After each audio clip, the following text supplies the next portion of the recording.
Hai semuanya, perkenalkan saya Kayla Jasenia, mahasiswi semester 8 di Universitas Bina Sarana Informatika. Pada kesempatan kali ini saya akan membahas tentang integrasi nasional di Indonesia.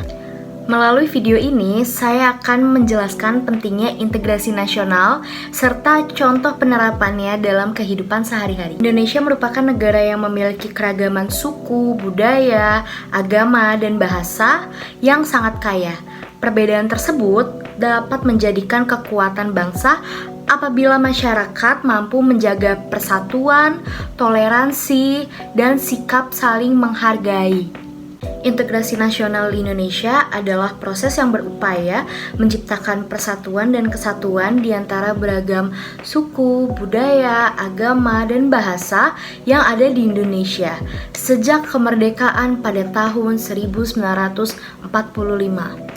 Integrasi nasional Indonesia didasarkan pada prinsip-prinsip Pancasila sebagai ideologi negara yang mendasar dengan 5 sila yang meliputi ketuhanan yang Maha Esa, kemanusiaan yang adil dan beradab, persatuan Indonesia, kerakyatan yang dipimpin oleh hikmat kebijaksanaan dalam permusyawaratan dan perwakilan, lalu yang kelima, keadilan sosial bagi seluruh rakyat Indonesia.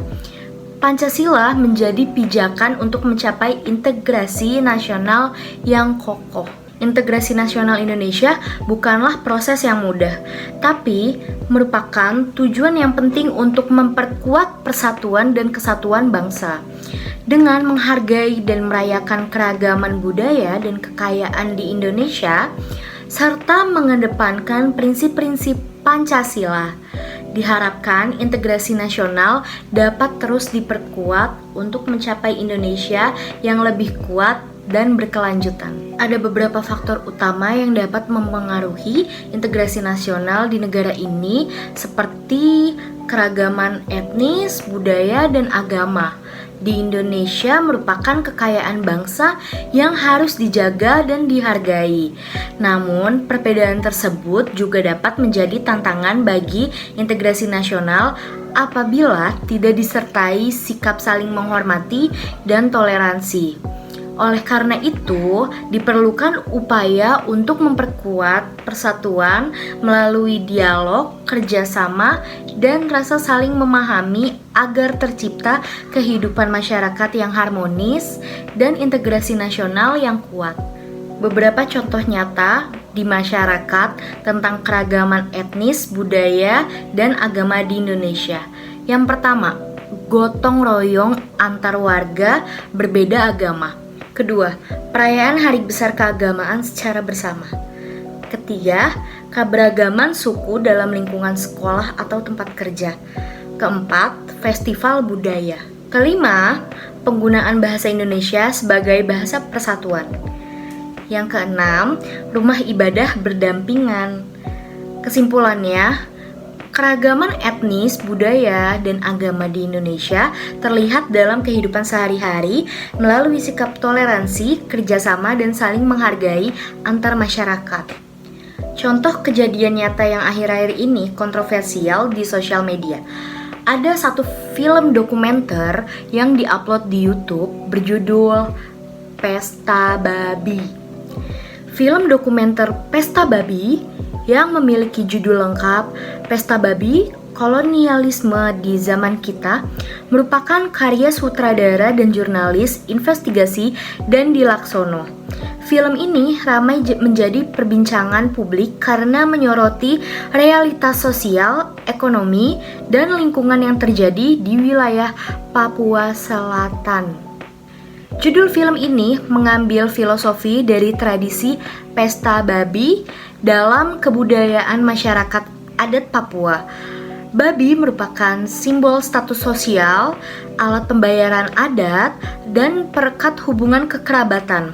Dalam dokumenter ini, tradisi tersebut diangkat sebagai simbol perjuangan dan ketahanan masyarakat adat dalam mempertahankan tanah adat mereka di kepungan investasi dan korporasi. Pembangunan besar atas nama negara dan investasi bisa membawa dampak serius bagi masyarakat adat Papua, terutama hilangnya tanah, hutan, budaya, dan ruang hidup mereka. Film ini menggambarkan bagaimana proyek perkebunan dan food estate dianggap lebih menguntungkan pihak tertentu dibanding masyarakat lokal sendiri.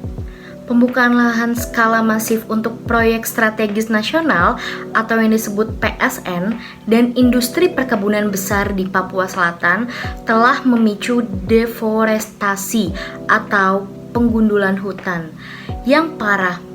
Bagi masyarakat adat Papua, hutan bukan sekedar deretan pepohonan, melainkan apotik alami, sumber pangan utama, dan ruang hidup yang menentukan identitas budaya mereka.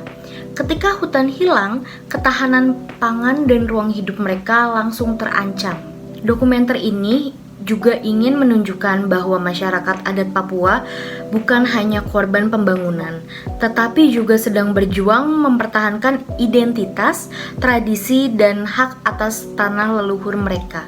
Dokumenter ini menyimpulkan adanya jurang pemisah antara narasi pertumbuhan ekonomi yang digaungkan oleh pemerintah dengan realistis yang dihadapi masyarakat Papua. Proyek pembangunan seringkali masuk tanpa melibatkan masyarakat lokal secara utuh dalam pengambilan keputusan. Selain itu, film ini juga mengkritik keterlibatan aparat keamanan dalam mengamankan investasi, serta memberikan catatan kritis terhadap institusi lokal, termasuk tokoh agama dan gereja, yang dinilai kurang berpihak pada jeritan masyarakat adat. Sisi pro dari dokumenter ini berhasil menjadi medium yang jujur dan berani untuk membuka mata publik mengenai loka sosial dan dampak lingkungan di Papua yang selama ini jarang tersorot. Sisi kontranya, sebagian tokoh adat dan pengamat menilai film ini cenderung emosional dan kurang berimbang karena tidak sepenuhnya menampilkan perspektif negara Indonesia dengan upaya melakukan pembangunan infrastruktur, kesehatan, dan peningkatan indeks pembangunan manusia atau IPM yang sedang diupayakan. Maka, kesimpulan dari dokumenter Pesta Babi adalah bahwa pembangunan dan eksploitasi sumber daya di Papua seringkali membawa dampak besar bagi masyarakat adat, seperti hilangnya tanah, rusaknya lingkungan, dan terancamnya budaya lokal. Film dokumenter ini juga mengajak masyarakat untuk lebih memahami pentingnya keadilan sosial, penghormatan terhadap hak masyarakat adat, serta menjaga keberagaman budaya Indonesia. Selain itu, kontroversi yang muncul menunjukkan bahwa isu Papua masih menjadi topik sensitif yang memerlukan dialog terbuka dan sikap saling menghargai. Demikian pembahasan saya mengenai integrasi nasional di Indonesia. Dari materi yang telah disampaikan, dapat disimpulkan bahwa keberagaman suku budaya, agama, dan bahasa merupakan kekayaan bangsa yang harus dijaga dengan sikap toleransi, persatuan, dan saling menghormati.